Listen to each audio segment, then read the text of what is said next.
Tena stiling everyone. Your Excellency, State Minister, Professor Afawork, Kasu, our distinguished guest, Mr. Jaime Casap, the Chief Global Education Evangelist at Google, Inc., distinguished chairs, co-chairs, and members of MoSHE Advisory Education Task Force, presidents of Ethiopian Higher Institutes and TVT, faculty and colleagues. I now welcome you to this speaking engagement entitled Innovative Solutions for Education, Insights and Experience by Mr. J.C. Casap. My name is Bethlehem Groneberg. I'm one of the chairs of the Ministry of Science and Higher Education, MoSHE Advisory Council. I am also a member of the Education Delivery Task Force set up by the Council in light of COVID-19 to help with the transition effort of scrambling the Ethiopian Higher Institute to an online learning system. The MoSHE Advisory Council consists of seasoned professionals tasked with proposing strategic directions, implementing programs and initiatives, as well as providing support in deploying human, logistical, and financial resources. We are educators, technologists, medical professionals, engineers, and the like. Our goal is to solve real-world problems. Along with the global community, we find ourselves amidst a pandemic, a real-world problem.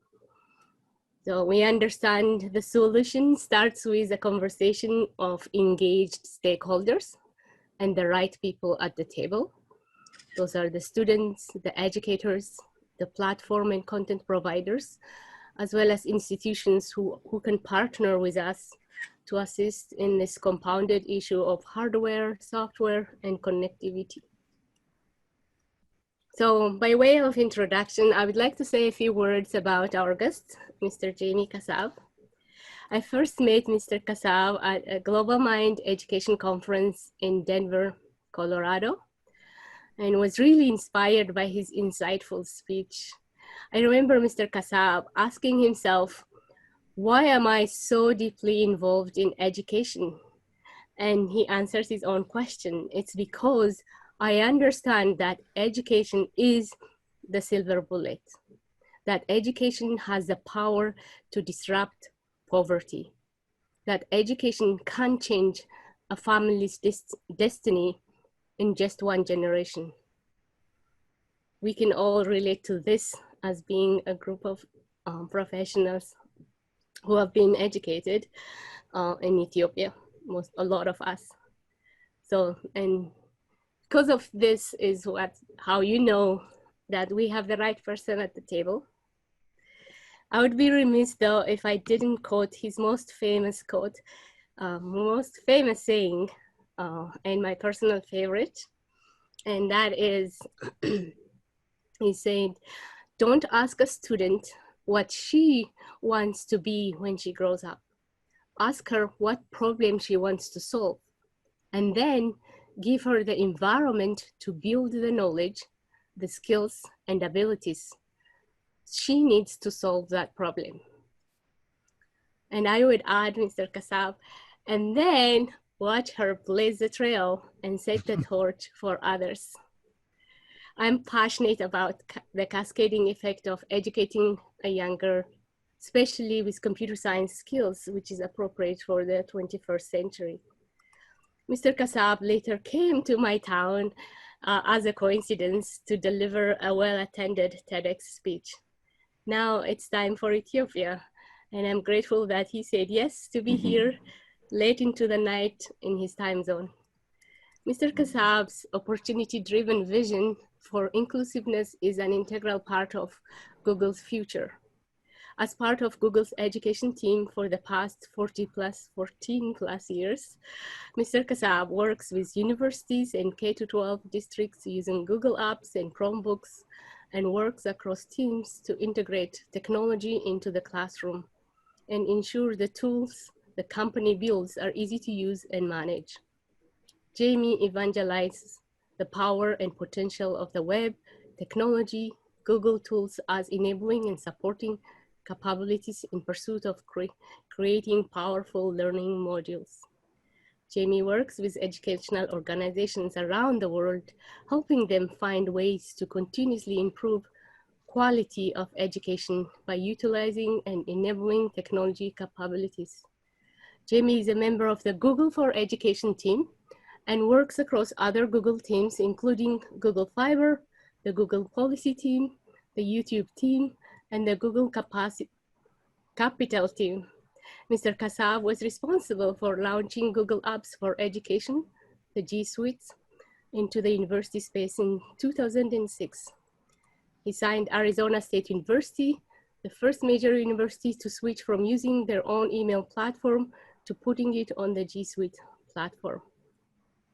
In addition to his role at Google, Jaime serves on the board of directors for the Arizona Science Foundation, New Global Citizens, Arizona Chamber of Commerce, Greater Phoenix Chamber of Commerce, and serves as advisor to dozens of organizations focused on education and access, including South by Southwest EDU, the Arizona Hispanic Chamber of Commerce, and he is a council member of the GSU Advisors.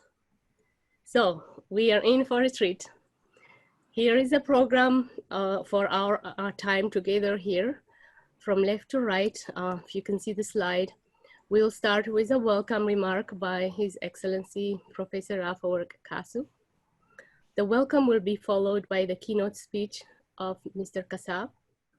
After the speech, Professor Solomon Nagash will be curating your questions and moderating the Q&A session. It's 1:30 for Professor Nagash, and for some of the US team around the states from East Coast to West Coast. So we truly appreciate your commitment to MoSHE Advisory Council and being here at this time. The meeting will then be adjourned with a final remark by His Excellency, Professor Afewerki Kasu. Participants, you are encouraged to type your questions to Mr. Casap or Professor Afewerki, not in the chat session, but in the QA question and answer section of the Zoom. Let's use the chat for chatting and question and answer for the questions that will be directed to Mr. Casap or Professor Afewerki at the end of the speeches. So without further ado, I yield to Professor Afewerki. Thank you, Betty. Excellencies, leaders of science and higher education and institutions of Ethiopia, respected academicians and researchers, distinguished chairs, co-chairs, and members of our MoSHE Advisory Council, Task Force on COVID-19 Response, dear Mr. Jaime Casap, Chief Global Education Evangelist, Google Inc., Ms. Bethlehem Gromberg, Chairperson of MoSHE AC Working Group on Equity and Access in Education and Innovation, Professor Solomon Nagash, Chairperson of MoSHE's Advisory Council's Working Group on Quality Education and Training, respected participants of this virtual meeting. I see 390 already joined, and the number is counting. Ladies and gentlemen, good morning to you all from Addis Ababa, Ethiopia. On behalf of the Ministry of Science and Higher Education, I would like to welcome Mr. Jaime Casap and all to this virtual seminar entitled Innovative Solutions for Education, Insights and Experiences for Resource-Limited Countries. When we posted information about the seminar on our Facebook page yesterday, we received many interesting comments from our viewers. Impressive amongst them was the following: how can we attend this virtual meeting? Will it be live? It seems it is the right meeting at the right time with the right resource person from the right free online education platform provider, Google Inc.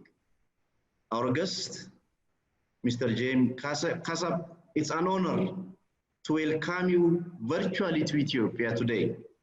We hope you will visit us in person one day post-COVID and see the ample opportunities and hunger we have for technology in education in Ethiopia, a very ancient country, which we say the cradle for humanity, and home for Australopithecus afarensis, Lucy, our mother.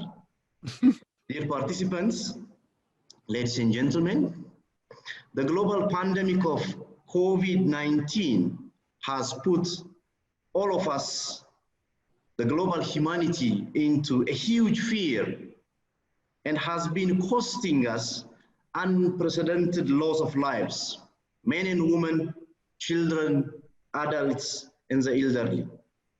The global data from the World Health Organization shows that yesterday, by the end of yesterday, there were more than 4.2 million cases and more than 284 million deaths from COVID-19.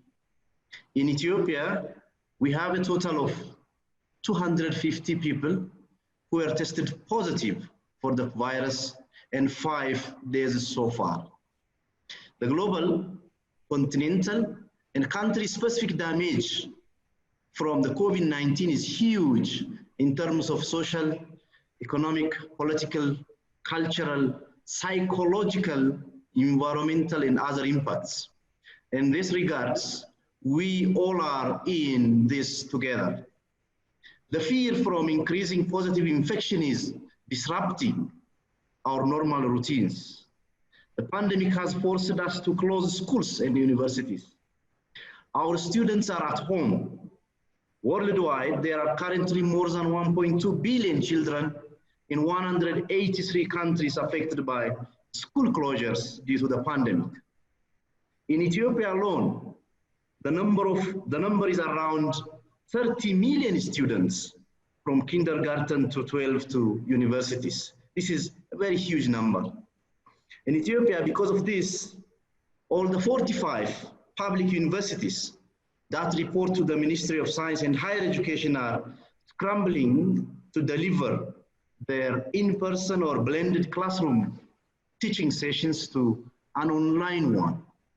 This has been frustrating for both the students and the educators, as it requires adjustment to the unfamiliar and greater learning curve on the part of the students as well as faculty.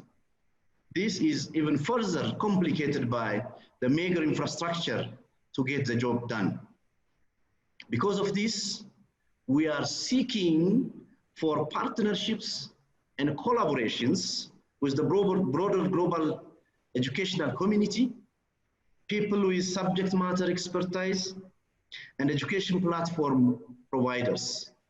In this context, our today's seminar is an opportunity to pave paths of collaboration with the global technology giant, Google, via its Chief Global Education Evangelist, Mr. Jaime Casap.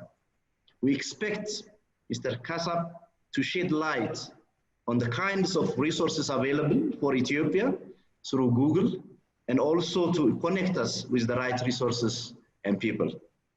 Dear participants, setting expectations by educators and being flexible to accommodate the variety of students' situations makes for an easier transition and experience.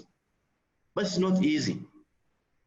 For higher education leaders, for educators and instructors, I'm sure it will require your creativity and improvisation in light of the infrastructure challenge we face. At the end of this semester though, you will be an expert and will accumulate invaluable skills and insights on e-learning and online education. The pandemic of COVID-19 will change our education forever. This might be our new normal for the foreseeable future. In this wave of technological advancements in the world, education has already started to change dramatically with the distinctive rise of e-learning, whereby teaching is undertaken remotely and on digital platforms. Research suggests that online learning has been shown to increase retention of information and take less time, encouraging real-time collaboration as one-stop shop. As a developing nation, for Ethiopia, this requires a rapid capacity expansion, which is in conflict with our significant challenge of no or very little previous training or expertise, insufficient bandwidths, and little content preparation. Compounded is the students' critical challenge of access to electricity, networks, support, and hardware such as laptops, tablets, and cell phones with the right technology. Despite the above mentioned challenge, with technical support from our advisory council members, we have started to address the problem by training academic staff members about online teaching, collecting lectures and teaching materials such as PowerPoint files, e-textbooks, reference books, lecture videos, etc., and making them accessible to students from a central location. We are also encouraging academicians to engage their students virtually for courses, seminars, master's and PhD thesis works using technology. We believe today's seminar will shed some light on how to transit from classical teaching to a strengthened online technology-supported teaching. In this regard, my ministry, the Ministry of Science and Technology, Science and Higher Education, is developing policy documents and working hard by laying the foundations towards capacity building. Dear participants, we heard our guest, Mr. Jaime Casap, evangelizes the power and potential of the web, technology, and Google tools. We also heard Mr. Casap has been part of the original team that launched Google Apps for universities, launched Google Apps from K through 12 schools, and helped get Chromebooks off the ground into schools. Mr. Casap also works with teams that impact education, including working with educational organizations around the world, helping them find ways to improve the quality of education through use of technology. Improving the quality of higher education by using technology is what the Ministry of Science and Higher Education is trying to accomplish. It's our hope that the ministry and Google will work together to impact the quality of higher education in Ethiopia by bringing in useful technologies, not only during these challenging times due to COVID-19, but also during post-COVID times for long-term collaboration as we strive to move towards e-learning. In this regard, the Ministry of Science and Higher Education is committed to establish and strengthen sustainable cooperation with Google. Finally, I would like to thank Mr. Jaime Casap, the Chief Global Evangelist, Google Inc., for his time and interest to share with us his thoughts on innovative solutions to education. Our thanks are also to chairpersons of our MoSHE Advisory Council, Ms. Bethlehem Gromberg and Professor Solomon Nagash, and others for connecting us with Mr. Jaime Casap and Google. Finally, I wish all of us to have productive discussions with Mr. Casap and other technologists on this technology. Thank you very much. Back to you, Betty.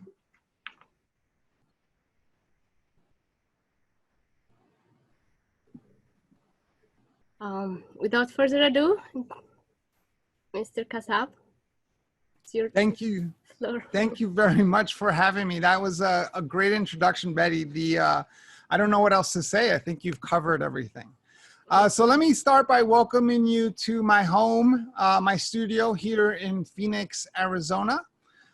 This is where I work. I've been here for the past 12 years. I actually am not part of a Google office. They keep me away from the other Googlers.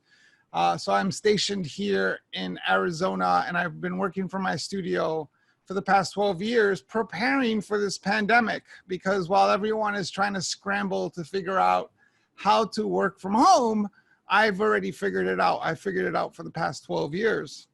I think Betty covered a lot of the background. I'm not going to get into my background. I just want to say that I have a passion for education because of the way I grew up.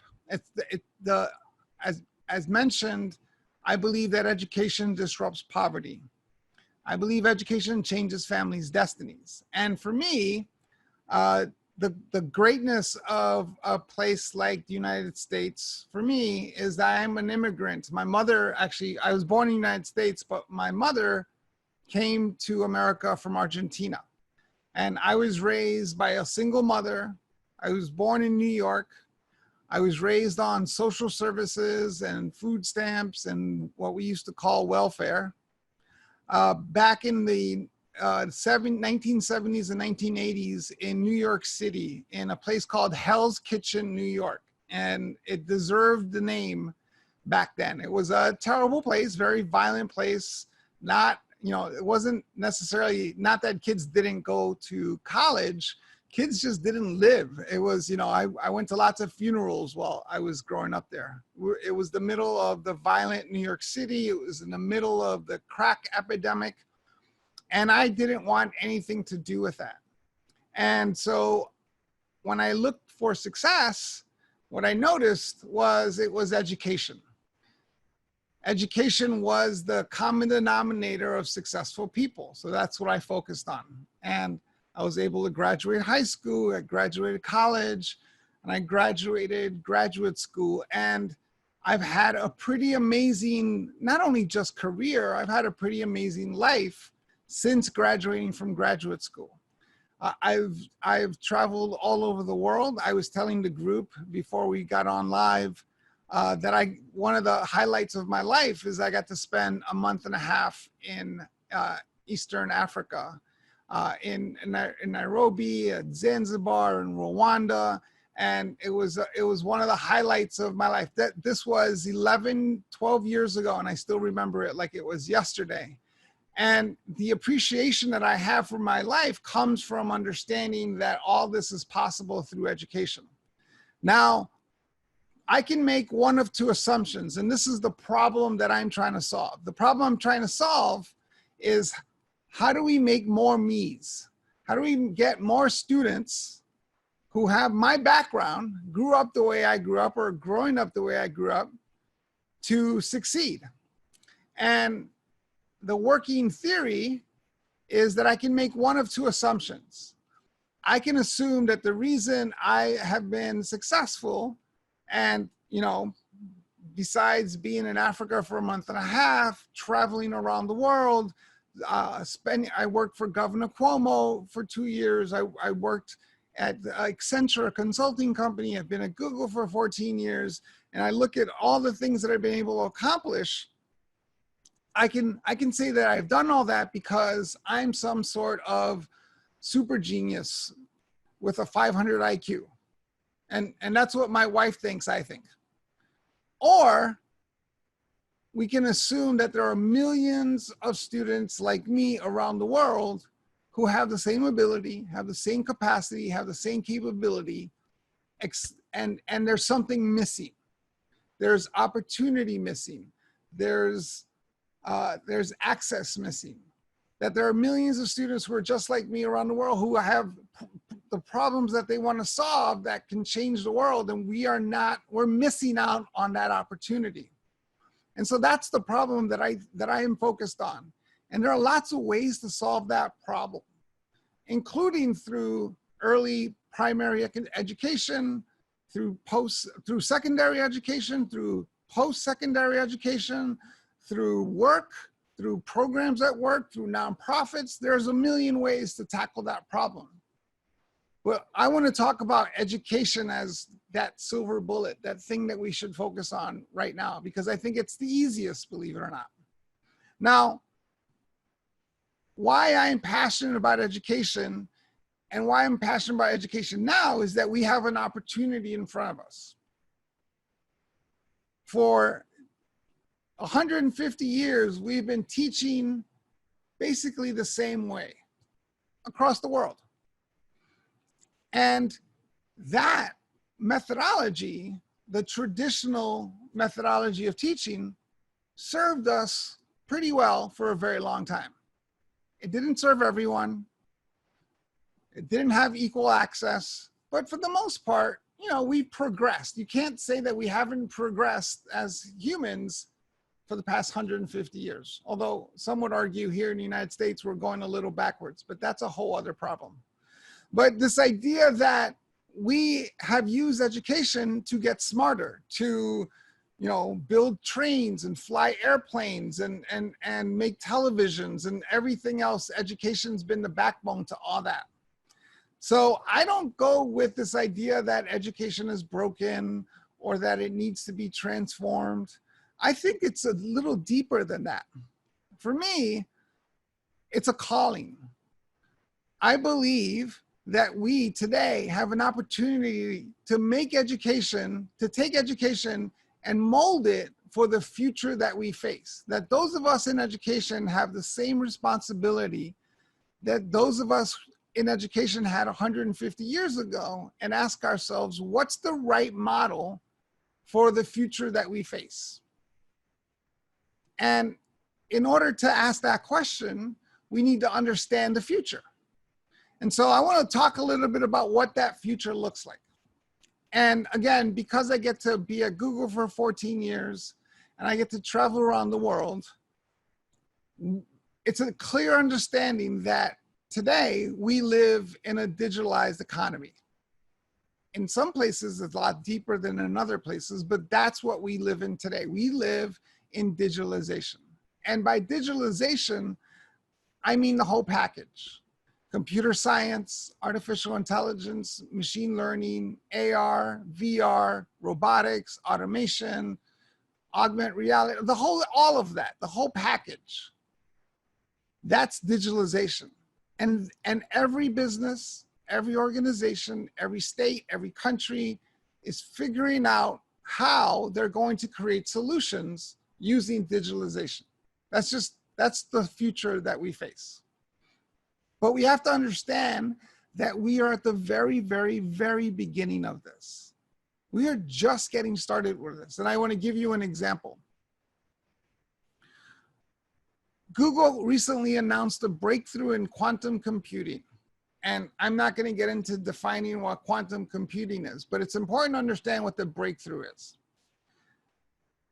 The breakthrough is this.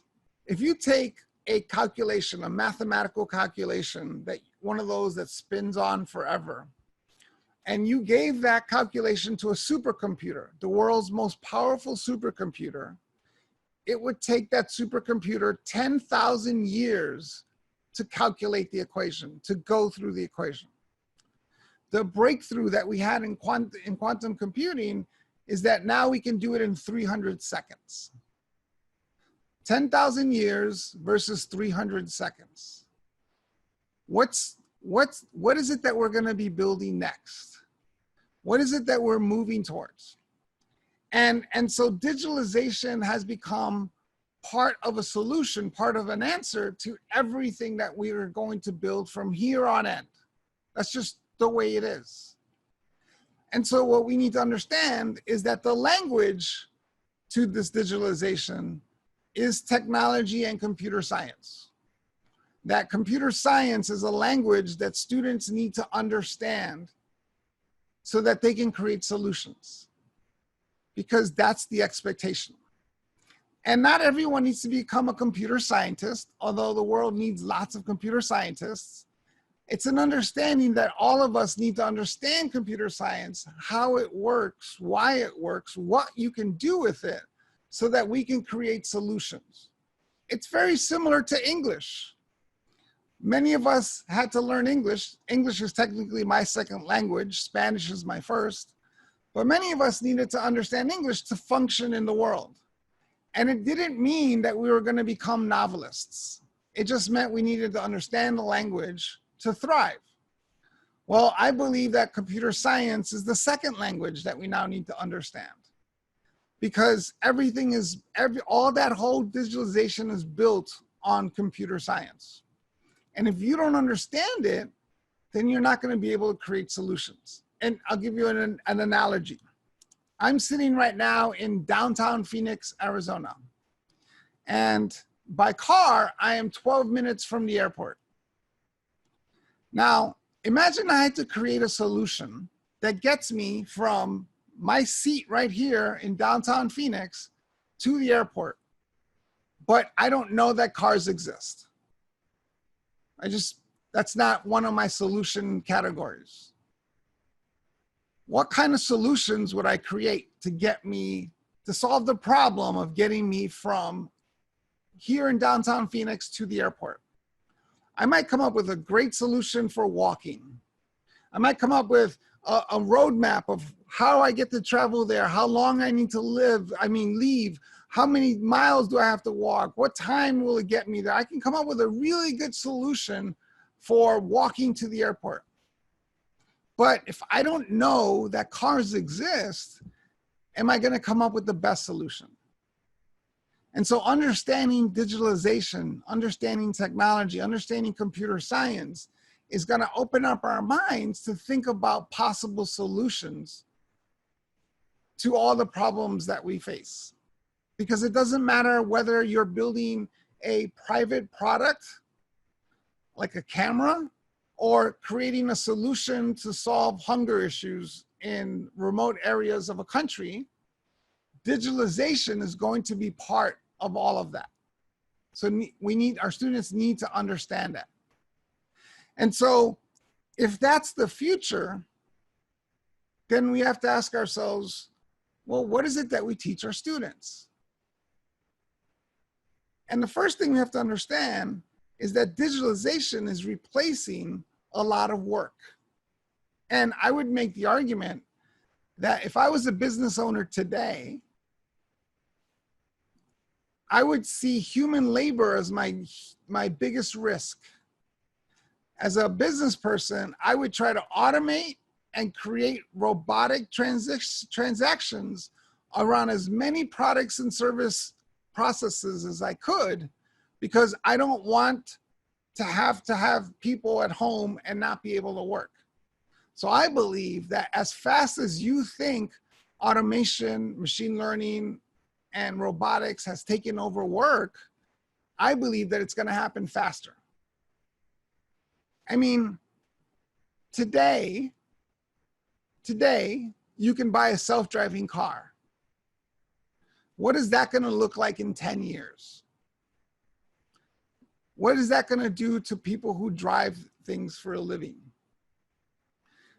You look at here in the United States, we have essential workers that have to work during this pandemic, and we consider grocery store workers as essential workers. And in the same breath that we can say they're essential workers, I can guarantee you that they won't be essential workers for much longer, because we already have the technology to do self-service checkout. We already have the technology to scan ourselves into a store, and with camera setups and algorithms and everything set up and sensors, just take things off our shelf and put them in a bag and then just walk out of the store and get charged for everything. Amazon today has those stores available. So these essential workers, with the leapfrogging way that technology works, they're not even essential anymore. So we can say they're essential workers, but they're not going to be essential workers next year or the year after. And so what that means is that robotics, automation, machine learning, all these things are coming for lots of parts of our job. Now, does this mean that all jobs are going to disappear? No, it means that other jobs are being created, different jobs. But because robotics and automation and technology is replacing parts of our jobs, it means that we're going to need higher skills that are better than the machines to compete in the world. Another great example is ATM machines. Here in the United States in the 70s, when ATM machines started, everyone was talking about how that was the end of the banking industry, that nobody was going to work in the banking industry. There wasn't going to be anyone working in banks. There wasn't going to be anyone working in any banking role at all, because machines were going to do it all. And that came true. There's lots of machines that are doing lots of banking things. But at the same time, there are more people working in the banking industry here in the US than ever before in history. There's actually more people working in banks today than there was when ATMs were introduced. They're just doing a different job. They're doing a higher level skill job. So using the grocery store example, if I could check myself into a store and I don't need essential workers to do what I call process work, which is stand there and grab your food and scan it and then put it in a bag. If I don't need people to do that, does that mean I don't have to hire people? The answer is no. It means I have to hire different people, because now I can hire specialists. I can hire cooks, food experts, nutritionists, dietitians, people that can help my customers guide through the store and help them find the things that they're looking for and have a level of expertise about the products and services that are in the store. Higher level skill, probably the same number of workers. So what that means is that we really need to focus on our critical skills. And that, to me, is the thing that's being pulled out of this pandemic across the world. We want to make sure that our students are developing the human skills that they need to thrive in this digitalized world. And it's the list that we've been talking about for a very long time, but we have to look at it now with a new sense of urgency. Because if we still focus on getting our students to memorize things and then taking a test and either passing or failing that test, and not thinking about or realizing that a machine can do better on the test than a human, we have to ask ourselves why we're doing that. Because there's clearly things that machines can't do that humans do way better. So what are those things? Well, again, there's a list that we've been talking about for a long time. Problem solving, collaboration, the ability to work, the ability to learn, creativity, and critical thinking. No one that is in the education space is surprised by anything on that list. That's my personal list. And no one should be surprised, because we've been talking about this list for so long, we call them 21st century skills. You've heard that term, 21st century skills. We're 20 years into the 21st century. These are skills now. I believe that we call them 21st century skills because it gives us a way to be lazy about it. It makes us feel like 21st century is way down there, like they're skills for the future, when in reality, we are 20 years into the 21st century. And so those skills become absolutely critical. And here's the good news, because I've seen some of the questions about, and some of the discussion topics around how do you get to rural areas? How do you get to places that don't even have electricity? How do you get to places that don't have technology or laptops? By the way, if you've noticed, I haven't talked at all about laptops and technology. I'm just talking about what's happening. But you have to understand that all those problems are temporary problems in the long scheme of things. When I joined Google, only 14% of the world was online. In 1995, only 1% of the world was online. Today, most people don't realize that only 50% of the world is online. But it's gone from 14% to 15%, and then it's going to go to 70% and 90%, and the technology is going to keep building and go faster. It won't be very long before connectivity isn't an issue because of satellite connectivity and balloon connectivity and drones and all these other things that people are building. So it's a temporary problem. It's a real problem, but it's temporary. But here's the magic of this, that those skills that I just talked about, problem solving, collaboration, creativity, those things don't need any technology at all. Those are human skills. And if we can design and create curriculums to help our students develop those skills, while we wait for the technology to catch up to us, then we will be ahead of the game. I have a 5-year-old. Every day when she wakes up, the 5 things I think about: how do I help her learn how to problem solve? How do I help her learn how to collaborate? And in a 5-year-old language, it's called share. How do I help her learn how to learn? And we'll talk about that in a second. How do I help her be more creative? And how do I help her with critical thinking? And I can go all day and never touch a laptop or the internet. So there's things that we can do to teach human skills, because those are going to be the critical ones in the future, or right now, right? We need right now. And so when I look at that list, I think about problem solving, for example. I'll share a story with you. I've been teaching my daughter computational thinking since she was 3 years old and never touched a laptop to do it. I would walk into her room. We're getting ready to go to the park, and I go into the room with my t-shirt on top of my head. And she says, "What are you doing?" And I said, "Let's go to the park. I'm ready." She says, "That's not where your shirt goes." I'm like, "Where does my shirt go?" "It goes on your body." "Oh, okay." So I take it off my head and I put it on my body. And I'm like, "This is not working. It keeps falling off." And then she says, no. Listen, it goes on your arm. You got to put it through your arm. So I take the whole thing and I shove it on my arm. I'm like this.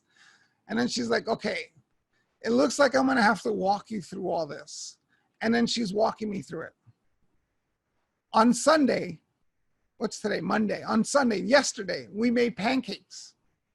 And the directions on the back of the pancake box said, half a cup of the baking, or of the powder, half a cup of milk, and an egg. So I put the powder in, I put the milk in, and then I took the whole egg and I put it right into the batter. And I'm making pancakes with my daughter, my 5-year-old. And she's like, "What are you doing?" I'm like, "It says 1 egg. I'm following the directions." And so now she's got to break down why the directions are like that and how she would write them so that people don't make mistakes like that. Computational thinking. So you can teach these things in everyday life. And that's the best part about some of these skills, is that we can teach them in everything that we do. And they are the most critical things, because human skills are the things that machines can't do well. And when you look at that list, the most important one that we can focus on right now, the one that has stood out above the others given this pandemic, is the ability to learn. We've done a terrible job teaching our students how to learn. And how to learn starts with, it's not about, when I say how to learn, I don't mean how to outline a textbook, how to take a test, how to listen in class. That's not what I mean. The ability to learn starts with self-awareness. It starts with, I don't know how to do something. How can I learn how to do it? and then learn how to do it, and then ask yourself, did I learn how to do it? And be able to do an assessment as to whether or not you learned how to do it. So it's important to understand that that self-awareness is what's going to drive students in the future.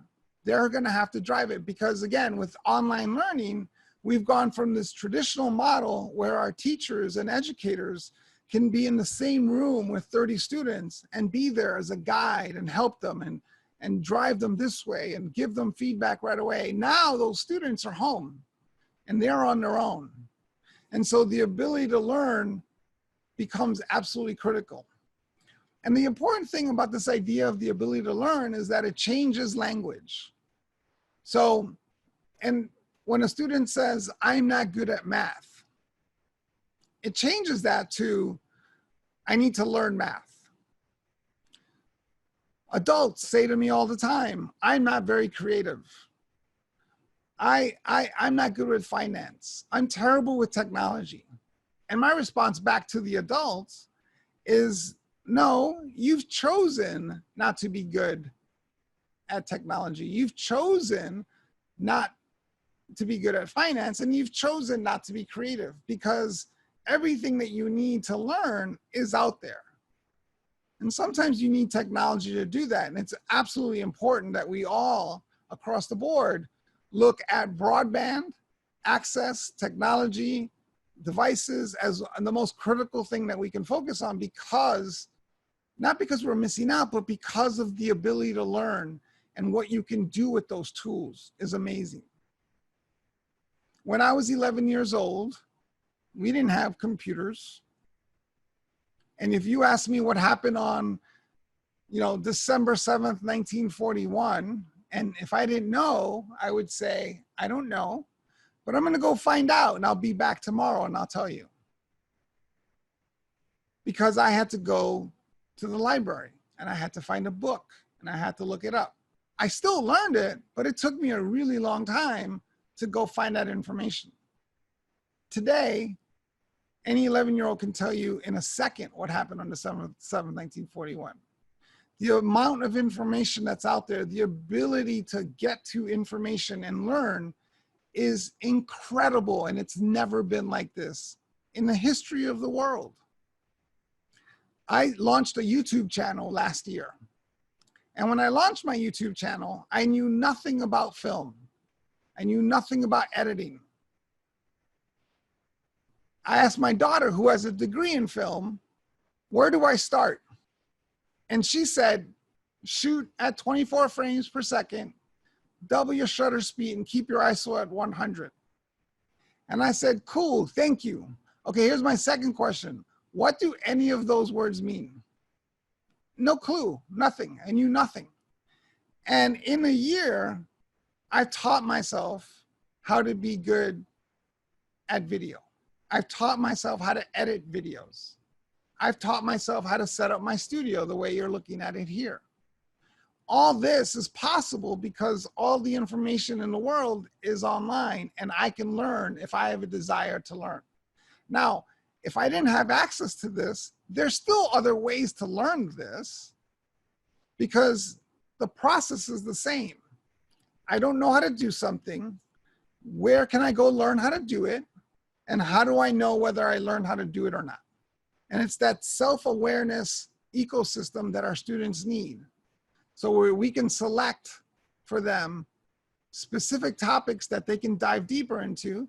And if they have access to technology, great.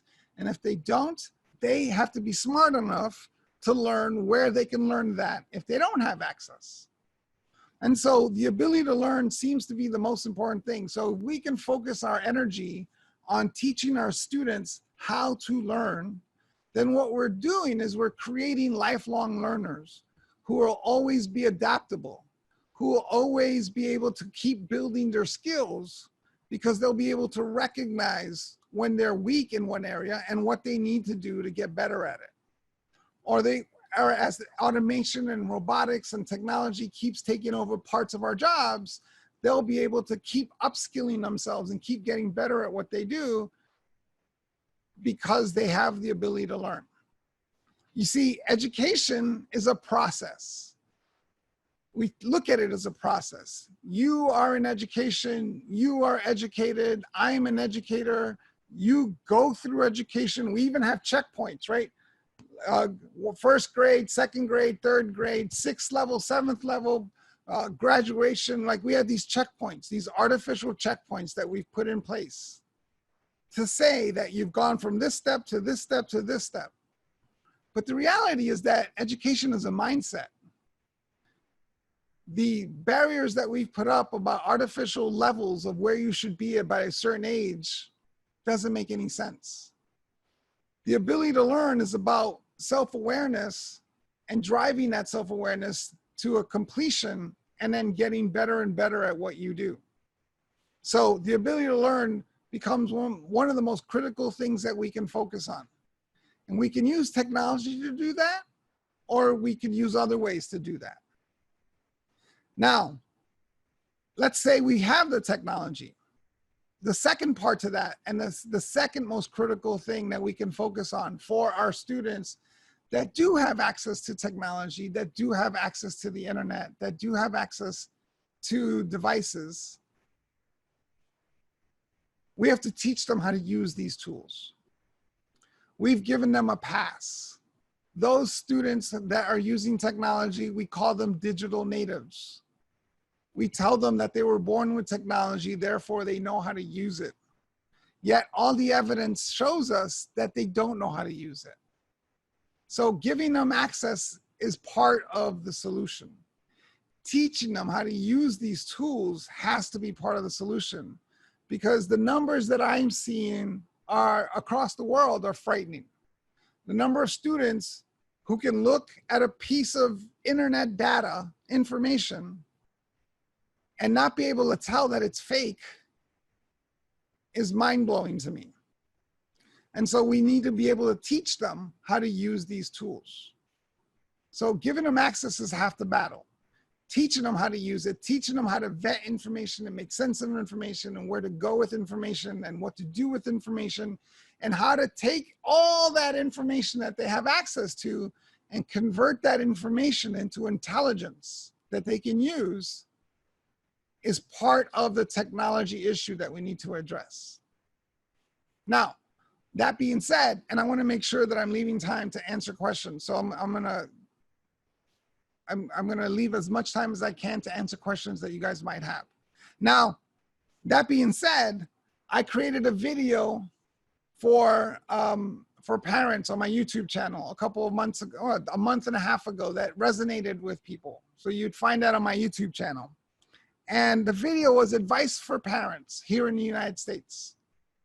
Because we took parents and we said, hey, congratulations, parents, you're now teachers. With no experience on how to teach, no expectations of what to teach. You are now teaching at home. Good luck. And so the advice that I gave parents is to relax and focus on the basics. Because at the end of the day, if we take away or eliminate these artificial barriers of you should know algebra by the time you're in this grade and you should know the history of World War II by the time you're in this grade, if we take those things out, the most basic things that we can do in education is get the fundamentals right. And the most fundamental thing that our students can do is read. Reading has to be part of the equation. And we can do that without technology, or we can do it with limited technology. You can take a tablet, you can take a $19 tablet and load it with 1,000 books and never have to connect it to the internet. And the thing stays powered for 3 weeks. It's one of the most low-cost ways to get information into students' hands, reading books. And so if our students develop a love for reading because they're reading things that they're passionate about or curious about or want to learn more about, that goes such a long way. I mean, think about how did we learn before we had technology? We read. And so reading becomes absolutely critical to teach. So the advice that I gave parents is just get your kids reading again. Let them read what they want to read. Let them ask questions about the readings and have discussions about the books. Or better yet, if you're home with your kid anyway, why don't you both read the book and have a book club meeting about it? Reading becomes one of the most critical things that we can focus on. At the same time, in the same vein, mathematics becomes the second most important thing that we can focus on. Basic mathematics, and you don't need any technology to teach math. As a matter of fact, what I've told my 5-year-old since she was 3 years old, and this is a disservice that we've done to math in our schools, is I tell her that if she understands math, she understands the world, because everything in the world is made of math. Everything. There's a mathematical formula to everything. And if she can figure out the mathematical formulas, she can bend them. She can change them. It's like being inside the matrix. And math becomes the most critical thing to solve problems, especially in a world of digitalization.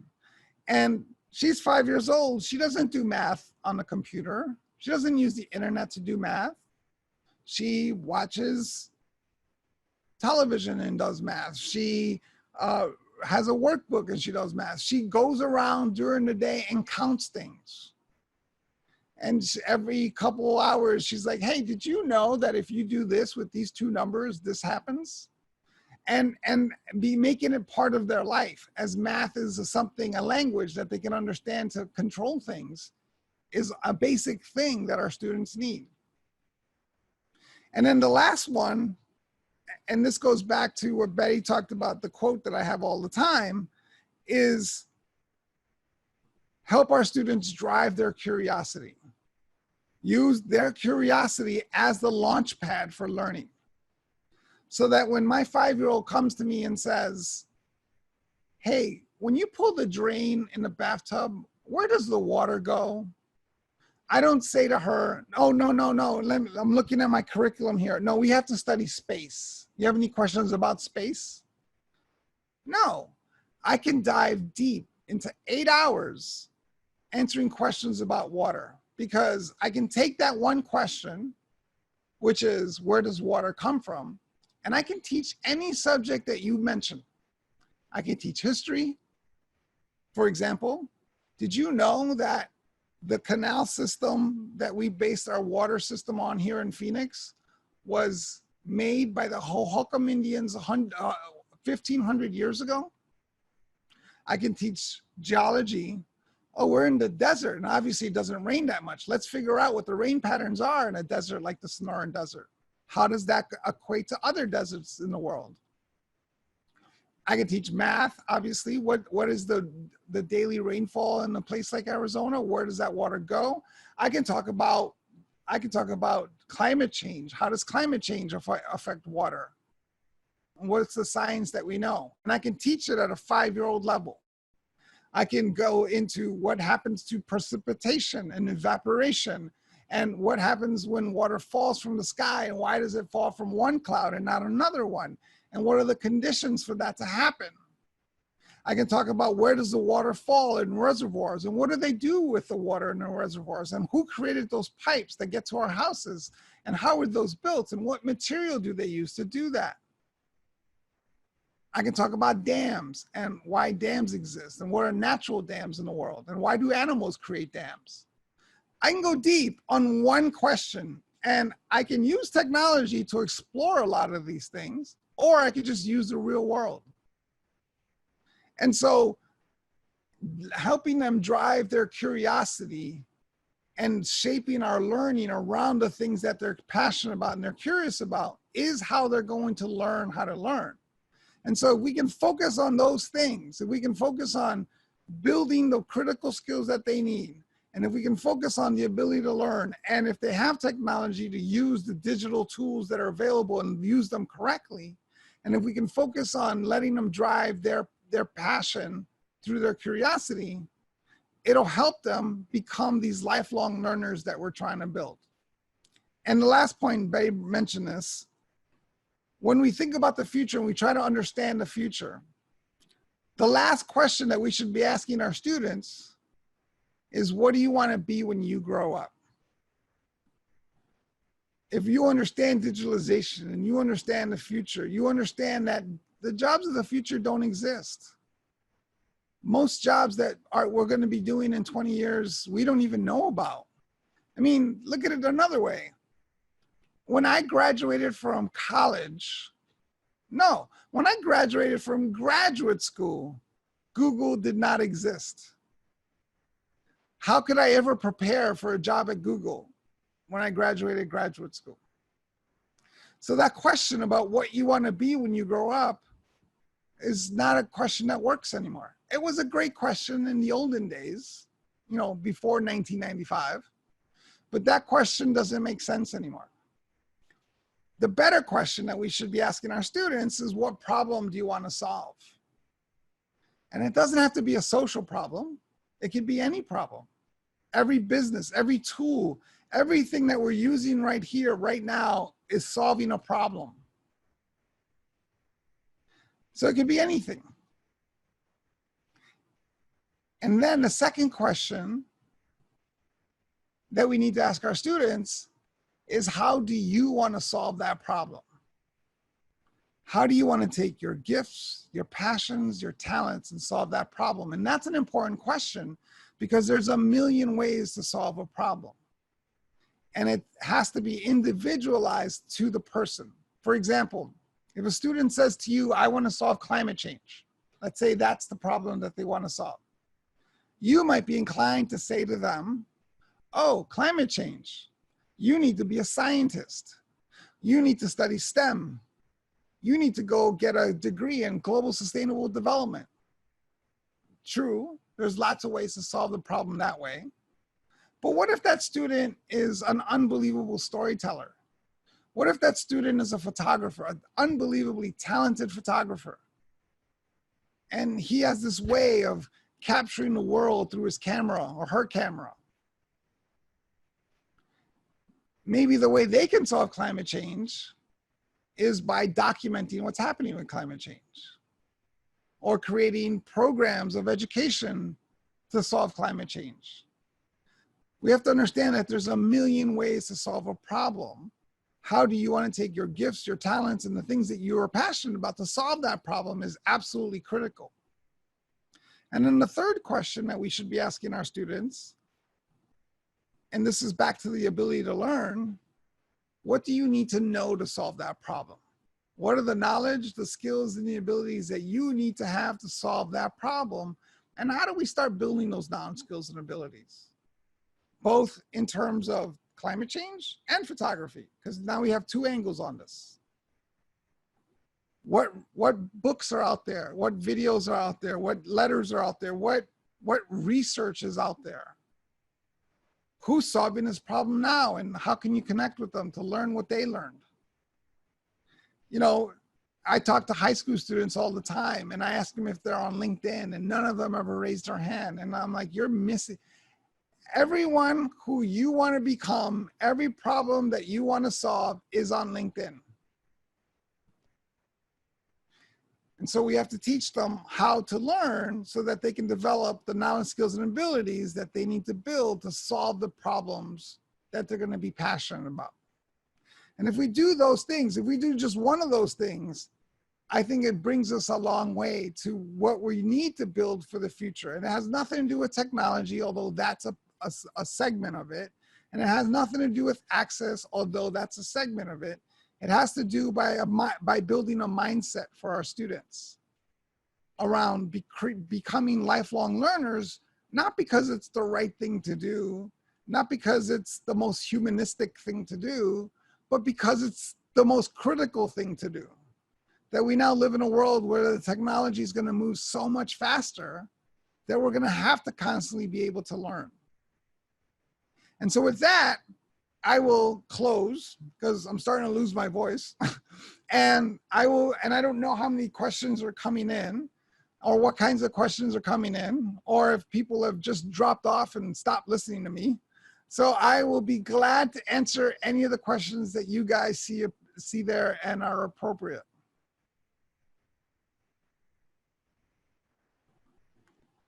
Thank you, Jaime. Appreciate your insight.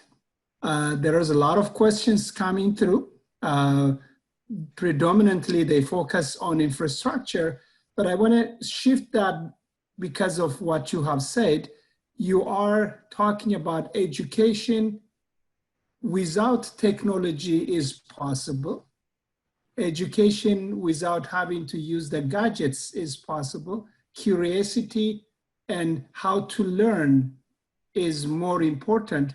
Can you share some experiences in that regard, that how can we change the attitude of teachers or the attitude of students when the predominant tradition that we see in advanced countries is to use technology, to do more with technology? Sure. Are we leaving our students behind if we don't teach them about those and focus on the other? I want to be clear that the most important thing that we can focus on is infrastructure. It's broadband, it's connectivity.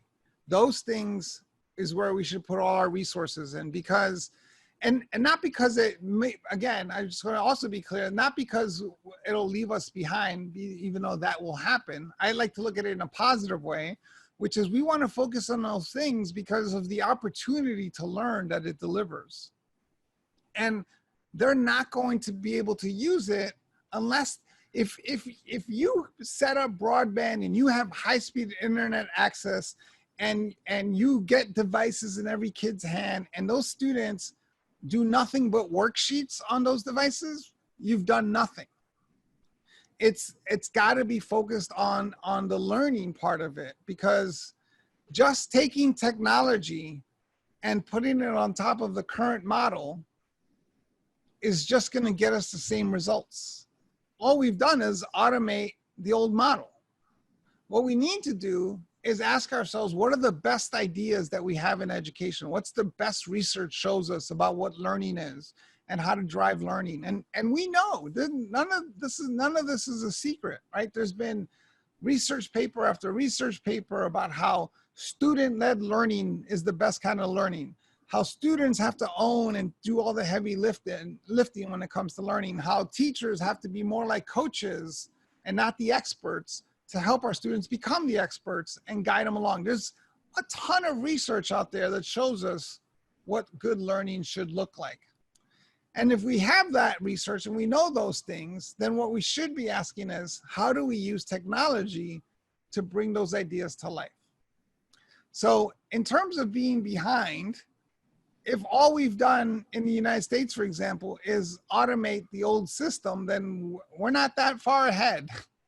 It's using that technology to drive new learning models that will make us go ahead.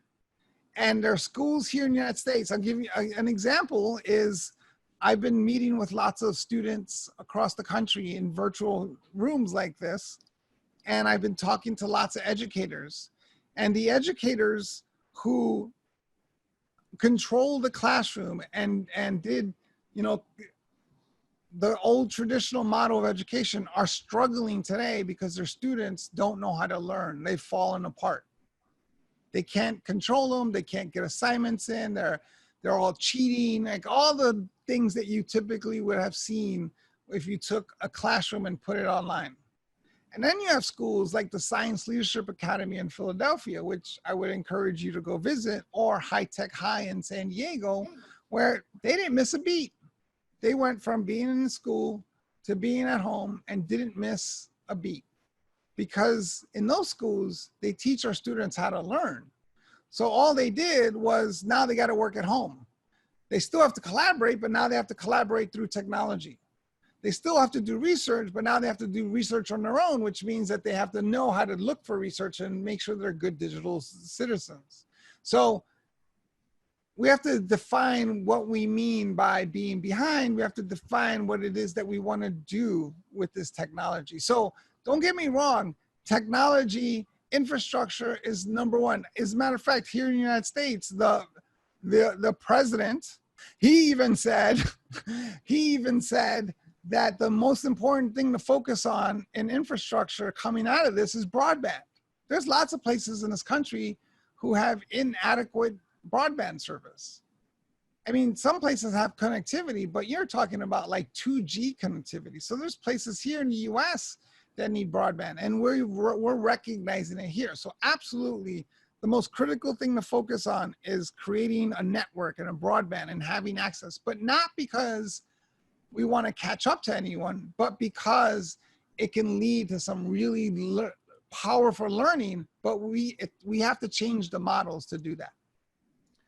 I will come back to the infrastructure question in a second, but as a follow-up, for policymakers, we have policymakers here today and others listening. For policymakers, infrastructure is not bread. Infrastructure is not water. You can't drink it, you can't eat it. How can you prioritize that above all other things? I mean, why should I prioritize internet access when I have people that need to be fed? How would you advise on priority issues regarding infrastructure? Yeah, that's tough, right? It's the Maslow hierarchy of needs, and you have to meet the basic needs first. And so you have that, I mean, survival's number one, right? Again, I grew up in Hell's Kitchen, New York. I grew up in poverty, pure poverty. And I didn't have things, right? Like I didn't have anything. And, we lived in a small, rat infested apartment in New York. And the basic necessities is what you focus on. I wasn't thinking, I wonder what I'm going to be doing in my career. So I understand that that's the most important thing to focus on. What I'm saying is that in the education space, if we think about education and we want to prioritize things in education, whether that is buying a curriculum or buying more textbooks or, building more school buildings, those priorities, infrastructure and internet, have to be on top of that list. That's what I mean. Thank you. Thank you. A lot of the questions also focus on how Ethiopia's demographics is regarding rural versus urban. Over 80% of the people live in rural areas. You mentioned the second language everybody should learn is computing language. Yeah. How would you teach? Can you give us some examples how to teach computing language to the broader masses, specifically rural areas? Yeah, so I think that computer science is what I mentioned, not computer language. And there's a difference. It sounds like semantics, but it's not. Computer language is a tool you use in computer science, right? And so that means is that you learn a programming language.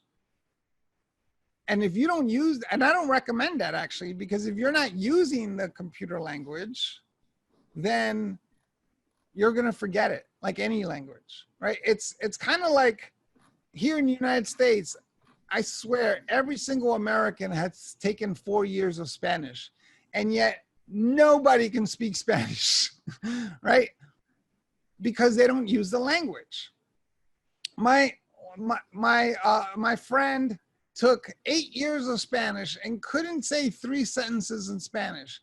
And then she went to Mexico to work on a project for 6 months, and she came back speaking Spanish, right? So if you're not using the language, you're not going to get out of it. So it's not about the language, it's about the science, the computer science. And when you break down computer science, and Betty could probably talk more about this than I can. If you break down the computer science into computational thinking, design principles, engineering principles, how problems get solved, those concepts we can teach without learning a programming language. The programming language is just the tool, the methodology to do that, right?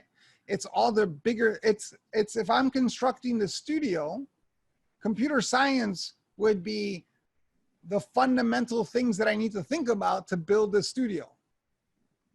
My hammer, the type of hammer that I use, and the type of tools that I use would be the language, but those can change over time. Those can be anything.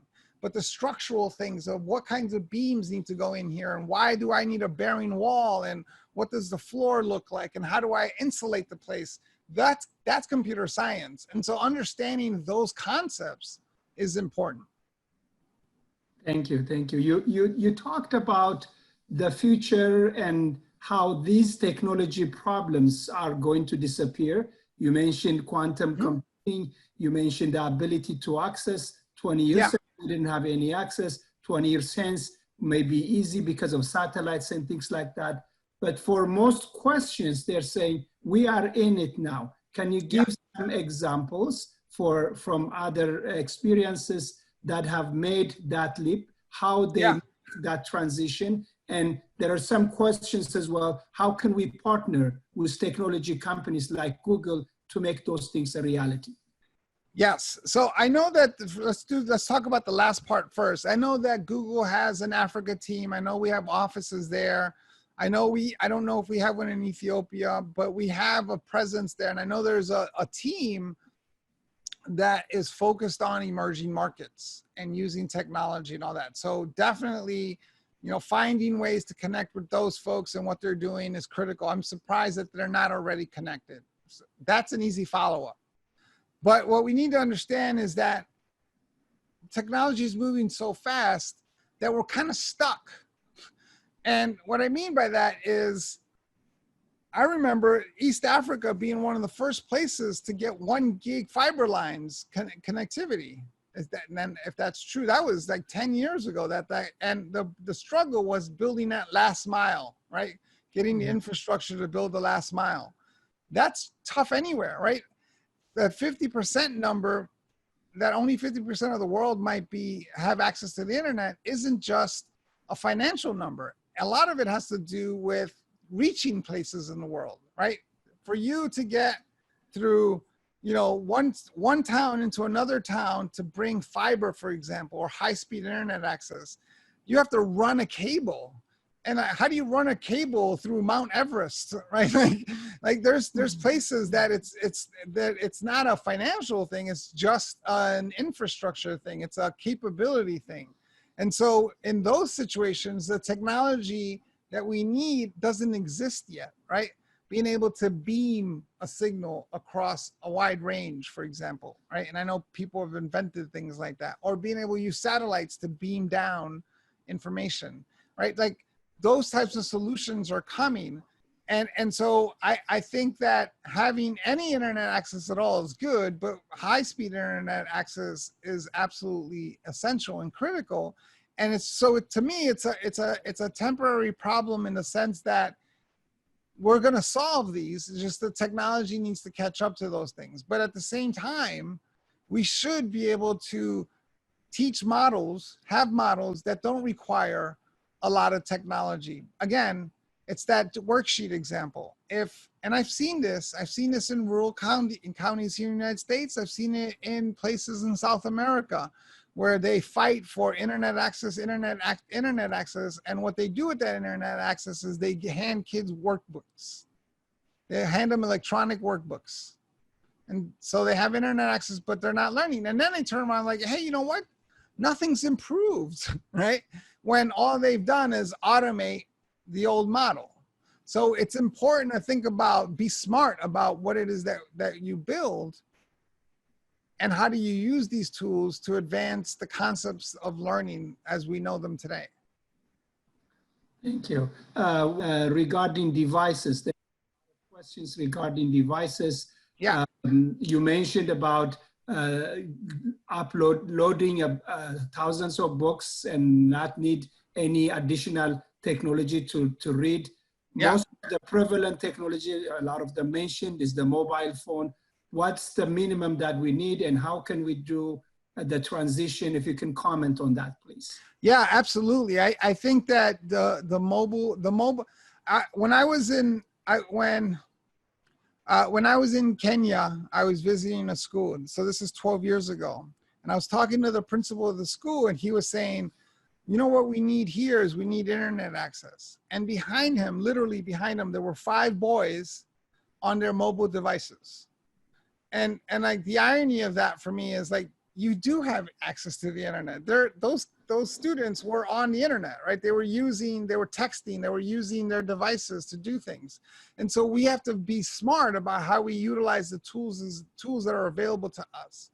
And again, the cost of the technology is going lower and lower and lower. So one of the proudest things that for me, being at Google, is the launch of the Chromebook. Because before the Chromebook, you think about a laptop computer was, you know, $5,000, or a MacBook computer from Apple was $2,500 or whatever that was. The Chromebook was, you know, you can get a Chromebook for $200 and US dollars. And now you need connectivity to the internet, but we even build things into the Chromebook where you don't need, you can download things onto the hard drive of a Chromebook and then use everything offline. So the cost of the technology is getting lower and lower. But I think that as that happens, you find lots of, you know, LG tablets, or you have Kindles, you know, first generation Kindles that cost like $19, where you can load, you know, 1,000 books on them and use that as a reading device. So I just think that we can be smarter. Again, what if I said to you, what's the most important thing you want to focus on? And you said, we want our kids to be reading, then we would create a solution for that. And so I think it's important to point out what are the learning objectives that you're trying to meet, not focus on the technology, but what are the learning objectives? And then I bet you we can come up, I'll be happy to come out and help you guys think about this. What are the things that are out there now that can help us get to that learning objective with what resources we have? Thank you for the offer to come to Ethiopia and maybe help in solving these things. In that regard, what advice would you give? The last question I'm going to ask, what advice do you give to our policymakers? We have high-income countries with a lot of resources, a lot of technologies, and we have low-income countries with minimal or no infrastructure access. Do we think differently? Do we have to perceive education differently? What do you advise to policymakers? Yeah, so my advice is to focus on the most, again, policymakers have to be futurists. And that's sometimes hard for policymakers because they're so in the now, right? Especially for elected officials who have to think about the next election or have to think about the next thing. So it's hard to be a futurist and think about 10 years or 20 years down the line. But that's what we need to do as policymakers, is think about what's coming. What does the world look like in 10, 20 years? And then build solutions around that. And I think if we do that, what you'll notice is working on the fundamentals and building the learning models that we need for our kids to be able to learn anything that they want to learn whenever they want to learn it, and that digitalization is right there and it's coming. Look, today, if you think about the next generation of students, and by the way, just keep this in mind, the United States is a technology-rich country, and yet where are we on the PISA line? You know, where are we on the international reading lines? Where are we on the international math lines? That doesn't seem to be helping us, right? We have the same issues here. I have the same arguments that I'm having, not that we're having an argument, but I make the same arguments to superintendents here in the States. This is not an Ethiopia problem. This is a mind shift problem. And so getting them to look at the world differently, again, ask yourself, here's a simple rule for a policymaker. If a machine can do this better, why are we teaching humans to do it? Thank you. I'll pass that to you, Betty. Okay. Thank you so much, Jaime, for such an insightful and inspirational speech, just like I expected it. I would like for you to finish your thoughts on what advices do you have for students, undergraduates that are at home right now and not being part of the online learning system in Ethiopia, as well as the educators who are trying to get their materials into the online system, perhaps for the very first time. So after that, we'll pass it to Professor Upwork.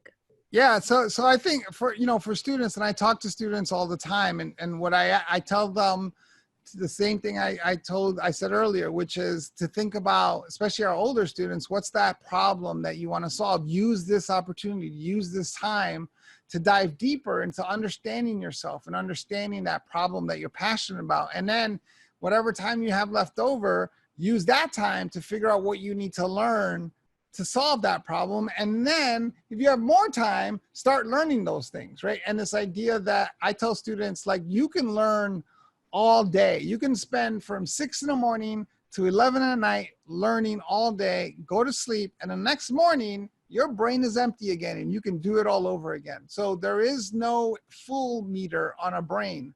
And so constantly learning and constantly feeding that knowledge will help you advance, help you think about things in a different way. For teachers, I would focus on the fundamental things that they should get right? What are the learning objectives that you're trying to reach your students? Not what tests are you trying to prepare for? Not what are you trying to, what curriculum material you need to reach, but what are the learning objectives? What do you want your students to know how to do? And then let's find creative ways to solve that, to get them to learn those things, given the circumstances that we're in. Awesome. Professor?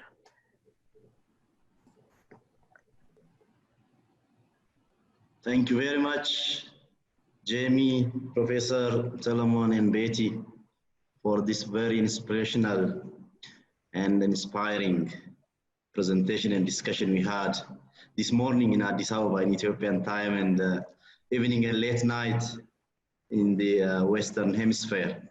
I have three major points as closing remarks from Jaime's very inspiring presentations. The first is, education is the silver bullet that disrupts poverty. So my part of the world has many things to deal with poverty. Due to this ugly pandemic we are suffering now, the poverty level is growing, which is also fueled by large number of economic and social and other problems we are facing. So we need to bring in innovative education solutions, as nicely mentioned, and by nice examples put forward by Jaime. We need innovative education solutions and technologies to graduate from the challenge we are facing now. Even Madiba, our inspirational leader in Africa, Nelson Mandela long ago was using the same saying, Jaime, you were saying, education is the powerful weapon and tool to disrupt poverty. And that's much needed in Africa, that's much needed in Ethiopia. So whatever we do in education, whatever investments we invest, the policies we bring in, the strategies we put in place, the specific directives, guidelines we put on education are critically important, not only for today, for the better future we are aspiring to have in the future. So your points on the importance of education are very important, and we hope to have more of your time in the future if you manage to get some time so that we can inspire more participants. Today, even right now, we have 509 participants online. You can imagine how interested my colleagues in Ethiopia are to learn from you and from big leaders, education evangelists like you. My second point is your important point on teaching the 21st century skills, the importance of the human skills. Those human skills are critically important. In line with that, my ministry, my government has put in place a new revised education policy. We are working on a new roadmap, and that roadmap has clearly outlined the importance of the human skills, the communication skills, the collaboration skills, etc., which are critically important for the time we are in now, and also the time which is waiting for us, ahead of us. So those points are critically important. They are also in line with our national policies and the strategies. We need to build on those skills. I see a good number of participants online. I want participants, educators, researchers, practitioners, and evangelists like you to promote these skills. And as you said, by picking example from your 5-year-old child, we need to teach our children from that early age, all the way to university, by giving them the challenge so that they need to solve problems. To solve problems, they need to go the traditional way, or they may need to make use of technology. This takes me to my other point, the importance of technology, infrastructure, and others to enhance education and bring quality to education in my part of the world, in Ethiopia. As again asked by Professor Solomon and Betty, technology is critically needed in my part of the world. We have like over 1 million higher education students. We are now with their parents. Ethiopia is a country where 80% of our population are rural residents. You can imagine the need for technology there. Unless we connect the other human skills you mentioned to learning to our students by some mechanism, it's very difficult to keep our students connected with education, with higher education. The same from K to 12 too. So technology is much needed. That's why most of my colleagues were writing in the chat board about the importance of technology, the importance of platforms, technological platforms like the Google platforms, Google apps that would make the life of our students and teachers easy. So I hope in our next seminar with you or with your colleagues or with your networks in East Africa, we will be working more, discussing more on how to better make use of what we have at hand, how to become more innovative and make things possible for our children now, for our young adults who will be leading Ethiopia, Africa, and contributing to the growth of the world in the future post-COVID. So with this, I go to my final point of thanking you, Jaime, our brother. On behalf of my ministry, please allow me to appreciate and thank you for the time you have shared with us today, and also for your promise to help Ethiopia and Africa with technology and with the big thoughts you shared with us today. Then I need to go to my sister Bethlehem, who brought this thinking last year to Ethiopia with her company, You Code Girl. She collected 130 school girls, high school girls. She put them into a classroom assisted by software engineering students. In 5 days, the students managed to capture basics of coding. And the challenges she gave them was to find problems around their environment, put that problem into their thinking, come up with the coding and come up with a solution. So thank you, Betty, for that. And I hope you will continue working with us, working with Google, working with Jaime, and continue in that line. Professor Solomon, your support to us in education delivery at the bigger scale through our Ministry of Science and Higher Education Advisory Council's education delivery team is giving us interesting results. Please keep on helping us. We appreciate and value your commitment and support to us. All others, including Professor Damto, who is our chair of chairs, who has again joined us this morning. Our advisory council chairs are doing a great job. And we want you and our chairs and others to continue working with us, because what they are doing is giving us important results, showing us the way to move faster. So thank you very much, Professor Damto, for today and also for your big leadership. My final point is to all participants who are interested to stay with us. Now I have 500 participants. Thank you very much for your time and interest. Please go home with the home tech message of Jaime, Betty, and Professor Solomon. Education is the tool, and we need to put together our innovative skills, our homegrown skills, by looking into our environment, by putting together what we have in our environment, so that we can challenge the challenge which is challenging us now. With this, our today's session is over. Thank you very much again, all of you, for your time, interest, and commitment. Thank you. በጣም አመሰግናለን።